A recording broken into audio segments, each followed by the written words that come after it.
हाथ जोड़ के या भीख मांग के नहीं मिली, रक्त की नदी बही है तभी मिली है स्वतंत्रता। आज हमें आज़ाद हुए 64 साल हो चुके हैं, लेकिन आज भी हमारा मुल्क भारत और कौम की बेड़ियों में जकड़ा हुआ है। कहने को तो हमारा मुल्क एक धर्मनिरपेक्ष देश है, मगर कौमी फसादों की वजह से भारत माता का मस्तक और धरती का स्वर्ग कहा जाने वाला कश्मीर आज दोजख में तब्दील हो गया है, जहां धर्म के नाम पर मासूम युवाओं को बरगलाकर आतंकवादी में तब्दील कर दिया जाता है और हमारे ही भाइयों को हमारे खिलाफ कर दिया जाता है। कश्मीर के इन्हीं हालातों को दर्शाते हुए आज हम आपके समक्ष प्रस्तुत करते हैं बहुदर्शीय नाटक घाटी का सच।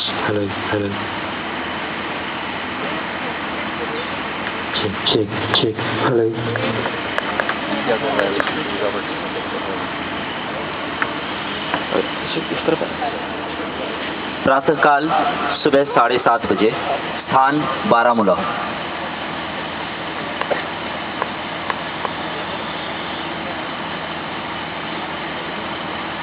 पापा, लड़का कौन है? सबसे अभी देखता हूँ। ये लड़के,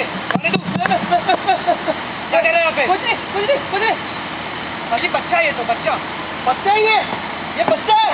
ये 15 साल के लौंडे दिन में खेलते हैं, रात को यही लड़का बम बनाएगा, आतंकवादियों को बना देगा। साला सुबह जब ड्यूटी पे जाते हैं तो पता नहीं चलता कहाँ से कोई गोली सीने को सीख जाए।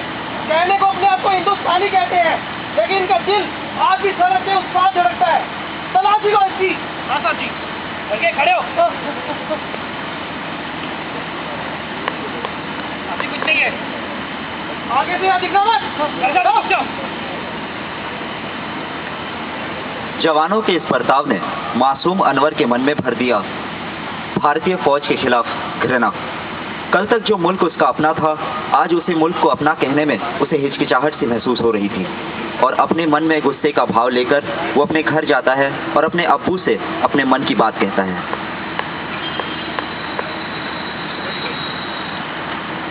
अब्बू, ये भारतीय फौजी अपने को समझते क्या है? बेमतलब में सताते रहते हैं।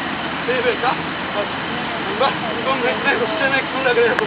क्या हुआ? कुछ नहीं अब्बू, सुबह मैं खेल रहा था कि भारतीय फौजी हमें छेड़ने लग गए, हम पर अत्याचार करने लग गए। आखिर हमारी गलती क्या है? यही क्या मुसलमान है? क्या ये हमारा देश नहीं है? नहीं बेटा, ऐसी बात कहो। अरे हाथ से हिंदू, माँ से मुसलमान मिलकर बना है हम, और हम ही से है ये मुल्क। ये मुल्क जितना उनका है उतना ही हमारा है, और वो भारतीय फौजी तो हमारी रक्षा के लिए है। बेटा, तुमसे कोई गलती हो गई होगी, अपने मन से इस जहर को निकाल लो बेटा। तू हिंदू बनेगा न मुसलमान बनेगा, इंसान की औलाद है, इंसान बनेगा।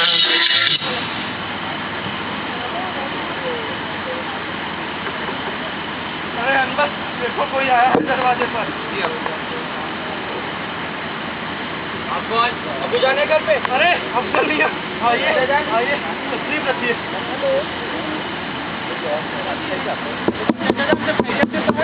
हाँ बताऊँ बेटा, मेरा तो बुढ़ापा है, बस अपनी जैसी भी कट रही है अनवर का देख के। अनवर में बड़े हो चुके, माशाल्लाह अच्छे लग रहे हैं। कहीं नौकरी वगैरह करते हैं कि नहीं? अरे बेटा, इन हालातों में कहाँ नौकरी लगती है? यहाँ पढ़े लिखों की नौकरी लगती नहीं है। ऊपर से ये तो 5वां फेल है, मैं तो बहुत परेशान हूँ। तो चाचा जरा बेफिक्र रहिए, खुदा ने आपकी सुनी है। मेरे एक दूर के रिश्तेदार है, उनका एक बड़ा सा कारखाना है, वहाँ दरख्वास्त लगा दूंगा तो अनवर को नौकरी मिल जाएगी। 1000 रुपये महीने की पगार है। 1000 रुपये महीने पगार? बेटा अनवर, तू अभी अफजल मियाँ के साथ चले जा। चलो अनवर, नहीं अब्बू, अब कैसे कह सकते हैं मुझे आपको छोड़ने को? अब बूढ़े हो चुके हैं, बीमार हो चुके हैं, मैं नहीं आपको छोड़ सकता। मैं समझता हूँ, मेरा क्या है, आज हूँ कल नहीं रहूँगा। तुम्हारे सामने तो पूरी जिंदगी पड़ी है, तुम्हें खुदा का वास्ता, अपने पूरे अब्बू का वास्ता, तुम चले जाओ बेटा। मेरा कम से कम मैं कुछ तो सुनोगे हैं। ठीक है, आप बेफिक्र रहिए, अनवर का पूरा ख्याल रखो। मेरा एक बार बात होता है, आप बेफिक्र रहिए। चलो अनवर, हमारी नौकरी लगाता हूँ। इस गरीब कश्मीरी को इस बात का कोई अंदाजा नहीं है कि नौकरी की आद में इसने अपने बेटे को जिस जंजाल में फंसा दिया, वो कारखाना हिंदुस्तानी सरजमीन के खिलाफ जंग का ऐलान करने वाले आतंकवाद तैयार करती है और उस कारखाने का मालिक उन आतंकवादियों का सरगना है। आइए देखते हैं आजाद कश्मीर में चल रहे इस कारखाने में कैसे एक मासूम को आतंकवादी बनाया जाता है। जिहाद, अपने मुल्क की लड़ाई, अपने हक की लड़ाई, और इस लड़ाई को लड़ने के लिए खुदा ने तुम सब बाशिंदों को चुना है। आओ हम मिलकर कसम खाएं कि हम खास कश्मीर को हिंदुस्तान से अलग करके ही दम लेंगे। आमीन। अरे यार मुझे कहाँ ले आए हैं? या तो मेरे मुल्क के खिलाफ साजिश रची जा रही है। तेरा मुल्क, इस मुल्क ने हमसे हमारे जीने का हक छीन लिया। हमारी हर कोशिश, हर कामयाबी को इन्होंने देख इसकी क्या हालत हो गई है। देख इस बेचारी को। 5 साल पहले इसके घर में फौज की रेड पड़ी थी। इसके माँ बाप, भाई बहन सबको मार डाला उन्होंने, और इसके साथ मिलकर उन सब ने पागल हो गई है बेचारी, पागल। क्या अभी तेरा खून नहीं खोल उठता? क्या तेरा आप भी लड़ने का मन नहीं करता? नहीं, मैं लड़ूंगा, मैं भी लड़ूंगा अपने कौम के लिए, अपने वजूद के लिए। यही नहीं, पूरे कश्मीर को हासिल करके अपनी मुट्ठी में ला देंगे, मुट्ठी में। अभी आपने देखा कि कैसे एक मासूम अनवर को आतंकवादी में तब्दील कर दिया गया, कैसे एक आतंकवादी के भड़काऊ विचारों में फंसकर अनवर ने अपने हाथों में बंदूकें थाम ली। कुछ महीनों बाद जब अनवर की आतंकवादी ट्रेनिंग पूरी हो जाती है, वो एक मिशन पर हिंदुस्तान के एक गांव में छुपा हुआ है और भारतीय फौज को पता लग जाता है। आइए अब आपको ले चलते हैं भारतीय फौज के बेस कैंप।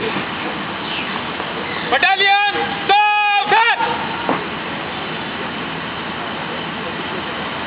जय मां काले, भारतीय काले। बहादुरी का दूसरा नाम गोरखा बटालियन है। बहादुरों, ये लड़ाई और खून खराबा हमारे लिए कोई नई बात नहीं है। हाल ही में कश्मीर को हमने खून में रंगते देखा है। गोरखा बटालियन का नाम पूरी दुनिया में मशहूर है। एक मर्तबा हिटलर जैसे सिपाही ने भी कहा था कि हमें गोरखा जैसी पलटन मिल जाए तो पूरी दुनिया में फतेह पा सकते हैं। और आज आपका ये सीओ आपसे ये कहता है कि आप जाइए और जंग में जीत के आइए, दुश्मनों में फतेह पा के आइए। जय मां काले, भारतीय काले। मेजर सर, जाओ अपने बटालियन को वार के लिए तैयार करो। Okay sir. जवानों, जिस पल का आप सबको बड़ी बेसब्री से इंतजार था, वो घड़ी अब आ गया। हमें खबर मिला है कि सरहद पार करके कुछ आतंकवादी पड़ोस के गांव में कब्जा जमा के बैठे हुए हैं। मामला बहुत ही गंभीर है और हमें आज रात 2300 आवर्स को ही हमला करना होगा।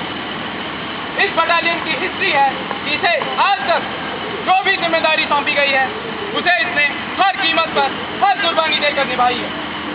मगर ध्यान रहे, इस बार हमें दुश्मनों के पोजीशन का कोई अंदाजा नहीं, इसलिए हमें दुगनी सावधानी बरतनी होगी। कल सुबह होने से पहले हमें उन सारे के सारे आतंकवादियों को नेस्तनाबूद करना है, और अगर भगवान ने चाहा तो हम सब के सब जिंदा वापस आएंगे। कोई शक नहीं साहब जी। तो साहब जी, जंग में कुछ जाने तो जाएंगे। अरे मेहता, मौत की दुल्हन का भी स्वयंवर होता है, जिसमें वो अपने साथ खूबसूरत से खूबसूरत नौजवान को भी ले जाती है। साहब जी, तो मेरा तो कोई चांस नहीं, मैं तो बिल्कुल ही खूबसूरत नहीं हूँ। अरे पापा, कभी अपनी माँ से पूछ के देख कि तू कितना खूबसूरत है। क्या बात है? बटालियन मार्च आउट। ऋषभ ये बॉर्डर का डायलॉग था ना? नहीं यार, पहली बार सुना मैंने।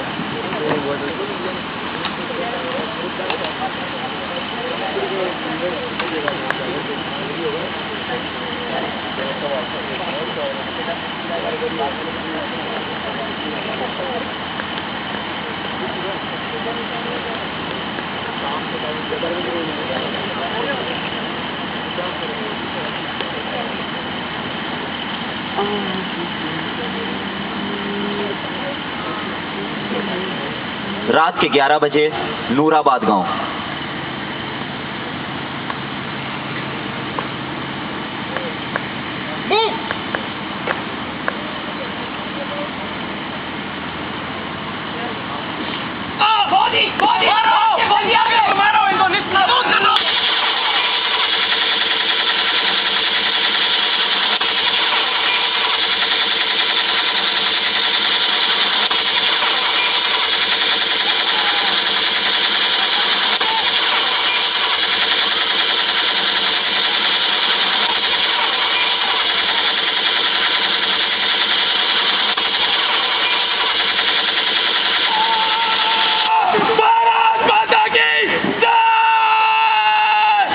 चले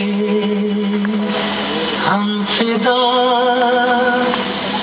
जानो तन साथियों सब तुम्हारे हवाले वतन साथियों।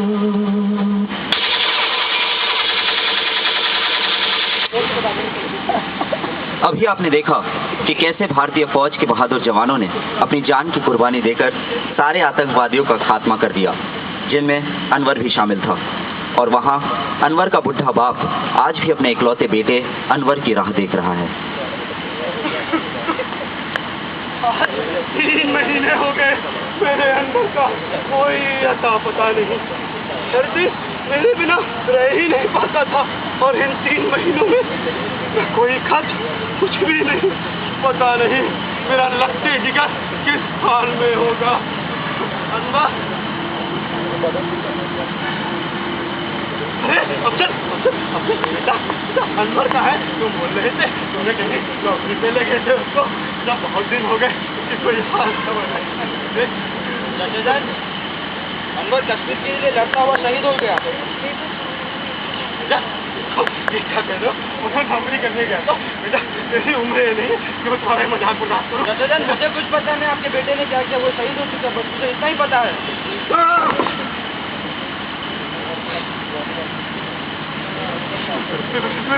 मेरा बेटा मार डाला इन लोगों। इतना छोटा था जब मैंने उसे अपनी उंगलियों से चलना सिखाया था, और सोचा था कि वो मेरे बुढ़ापे की सहारा बनेगा। मेरे बेटे को कौमी आग में जिहाद के नाम पर घुसेड़ कर मेरा सब कुछ बर्बाद कर दिया है इन लोगों ने। पर कभी माफ नहीं करेगा इन लोगों को। कभी माफ नहीं करेगा। अकेले ही तो जिम्मेदार नहीं है ये मुल्क, जिसे हम अपना मुल्क कहते हैं, जिस मुल्क की फौज जो कि हमारी रक्षा करने के लिए मेरे मासूम से बेटे अनवर के साथ कैसा बर्ताव किया था। आखिर उसके मन में ये हिंदू मुसलमान की कौमी इकाई डाली किसने? क्यों नहीं समझ में आता कि मुल्क जितना इन हिंदुओं का है, इन फौजियों का है, उतना भी हम कश्मीरी मुसलमानों का भी है। हम भी उस मिट्टी से उतना ही प्यार करते हैं। से कहा गया तुम सब बर्बाद होगे, तुम सब जलोगे। एक दिन ये हिंदू मुसलमानी खाए तुम सबको जला के राख कर देगी। आज मेरे घर में एक अनवर हुआ है, कल तुम्हारे सबके घर में एक अनवर होगा। वक्त है अब भी जाग जाओ, वरना ये जो भारत माता का शीश कश्मीर जिसे तुम धरती का सर कहते थे नहीं रहेगा।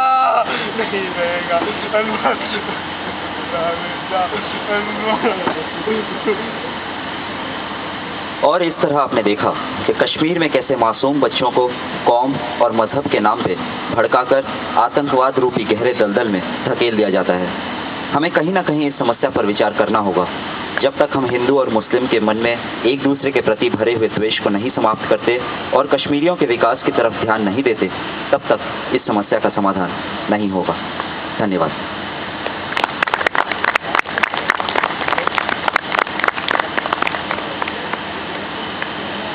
Thanks a lot, both of the teams, for participating with a great enthusiasm.